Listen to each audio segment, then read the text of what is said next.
If you're alone right now, don't watch this video. In the winter of 2018, a man who was living alone in the mountains wakes up to find a red ball sitting on his front yard. He assumed the only neighbor he had must have kids, and so he kicks the ball over the fence, goes inside, doesn't think anything of it. That night, he wakes up to the sound of kids laughing outside of his window. He goes outside to check on them because it's the middle of the night, and there's no kids anywhere, but that red ball is back on his property. So he picks it up, brings it in his house, and goes back to bed. The next morning, he goes over to his neighbor's house to let them know that their kids were out in his yard in the middle of the night.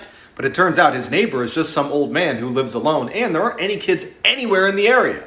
That night, he wakes up again to the sound of kids on his property, and when he looks outside, there's no kids, but that red ball is back on his property. Panicked, he runs downstairs to make sure the one he brought in is still inside, and it's gone. He checked every window and door, and everything was still locked. It didn't make any sense. He decides to look out the window one more time, and off in the distance is some weird stiff figure.